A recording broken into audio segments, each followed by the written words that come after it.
Hey guys, AniCrunch here, and we're back with episode 4 and 5. I'll be trying to put them in one video. I think I should be able to. But yeah, I missed the last week's episode, but I thought I'd do it all in one video this week. Yeah, what can I say? Beastars, a lot of fun at the moment. We learned a lot about what Lewis was doing. We sort of got narrowing down who the murderer could be. Get to see some of Legacy and Haru, see how that relationship's sort of like it's stagnated. Like, it won't move anywhere, sort of in this tough situation, just because of how society works and that lot. So, it is a difficult situation, but an interesting one and understandable one at that. It's one where I fully understand that situation. It's not that much we can do, really. I look forward to really, I want to see a bit more of Lewis's episode, along with seeing a bit more of just everyone. You know, I just love following everyone. Both their storylines are just fucking really interesting, and I wonder how like they're going to collide together at some point, and where Lewis is going to end up going, because his storyline is just going to get absolutely crazy, as he didn't just take over like maybe I thought he might have done. He actually sort of got given the role, like they just sort of like yo, and now he's stepped up, and I'm curious to see what the Lion Gang actually think of him. To see him as a figurehead at the moment, really. But no, overall, I've got exciting expectations from this season. I've heard Beastars gets better and better, so mate, I'm ready to jump into it. So guys, if you enjoyed the reaction, leave that like, subscribe. Which will be on Patreon tomorrow. Let's jump into this. 3, 2,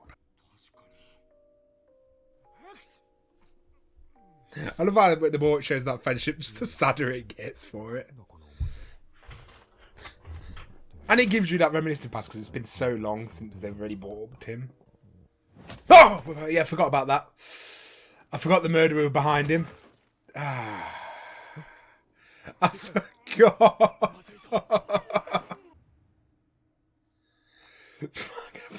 Heart attack.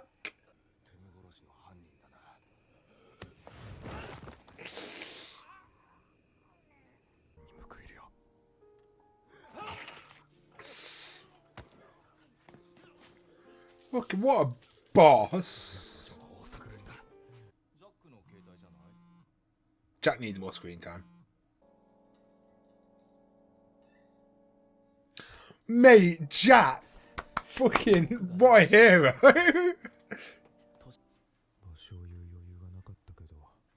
Don't worry, your friend's a legend.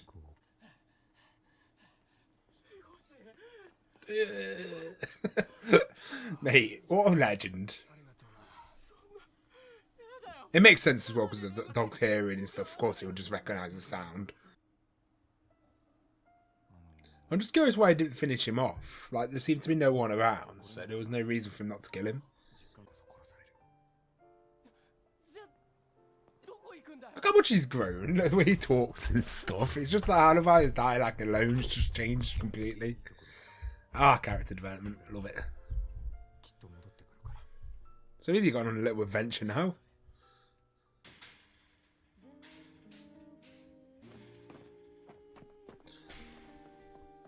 I wish their friendship got a bit more screen time. We didn't get to see too much of it, which saddens me. But you know they weren't our besties, so. Mate, both our two main characters going out in the real world.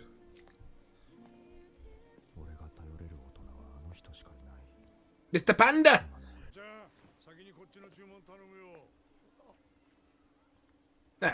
Badass Panda. Gotta be persistent, man. Let's go, we gotta get Sensei Panda. I wonder what I'm going to do with Juno's character now. I'm quite interested. Whoa! That's mildly... What the fuck?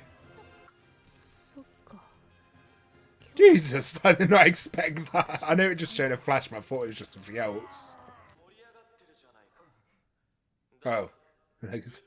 Lewis.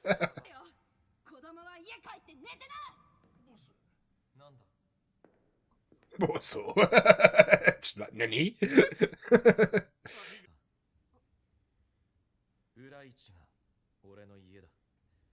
Mate, he looks so badass, mate. My boy suits up well.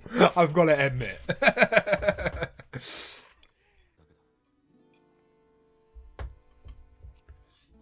He's never going to be able to change it, but he can change it from the inside.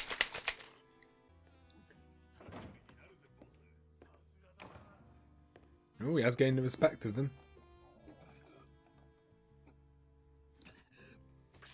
Man, this guy's going down a hard route.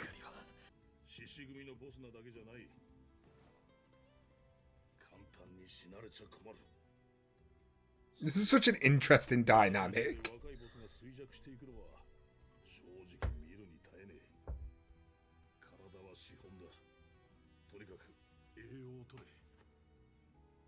I find this absolutely fascinating. I'm just going to jump straight into the next one, but that was a very good episode. I'm loving the build-up. The build-up's absolutely fascinating. 3, 2, 1, play. Whoa.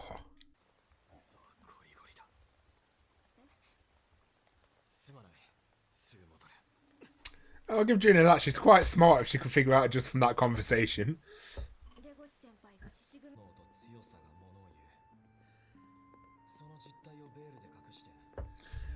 What I love about this is this we're seeing like the upcoming of a character like this who's just come out of school and he's seen how like he's not someone who was born in this society. He's someone who's just accepted it and he's like growing with him. We're gonna see this guy turn into a mafia boss. I would have never guessed that at the start of the show. I find that crazy, and it all seems reasonable as well. They've really done a good job building a society of this show. Okay, that's why I let him go then.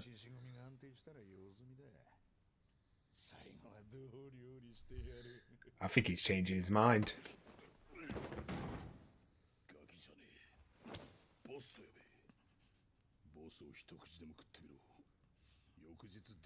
Oh, someone's changing his mind. I get they did use him as a puppet. Now they're actually like, because I thought it'd be quite obvious that they're using him, but then like he's actually changing his mind on him.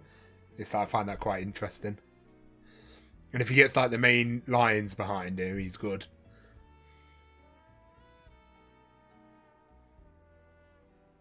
But I'm sure he's aware of that himself. I don't want to stand. I just want this to keep going. I'm enjoying this. I guess I could read the manga. I don't want to yet. I like the anime.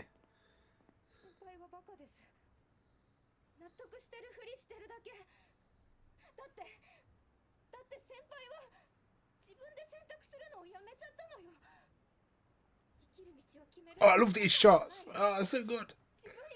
It shows how important his facial expressions is and reactions.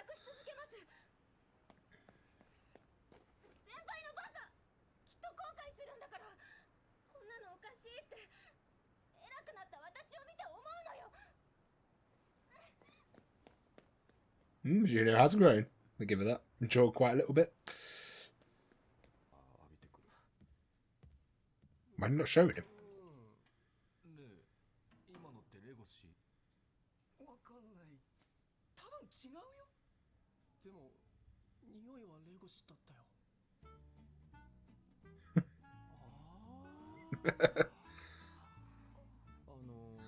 The fuck?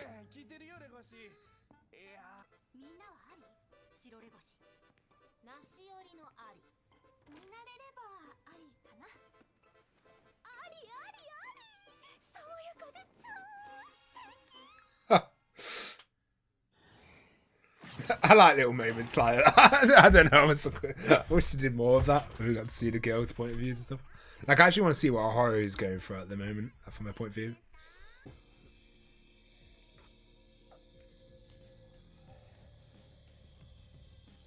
Man's like Zen. There you go for the meat, my boy.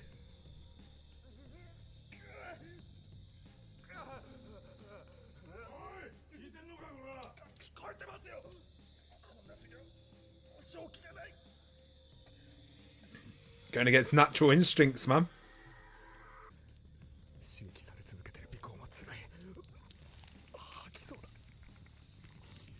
God, the imagery is so fucking cool.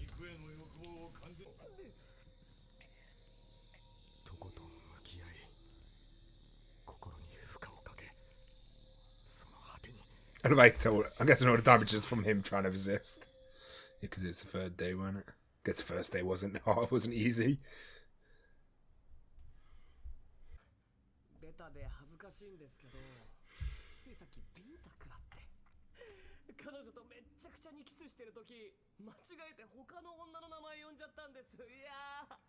Fucking playboy over it.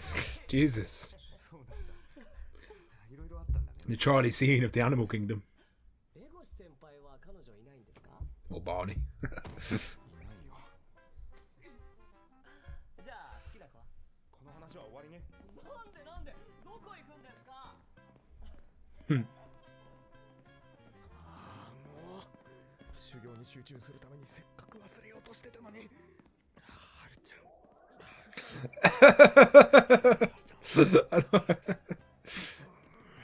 I was going to say, we haven't mentioned it for a bit.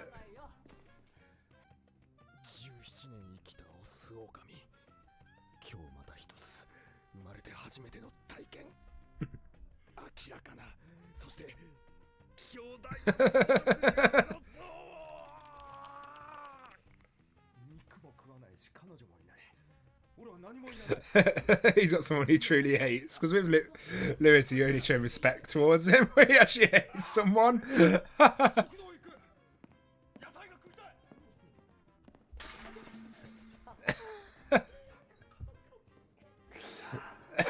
Seeing someone actually get on his nerves is rare. Jesus. Oh.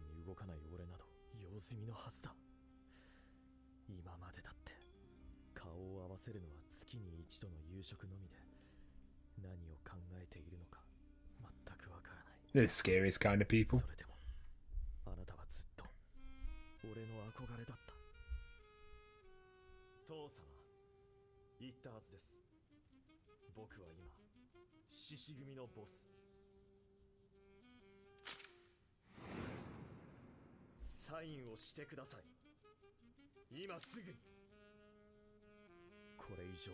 He's a scare. Wait, what is he thinking?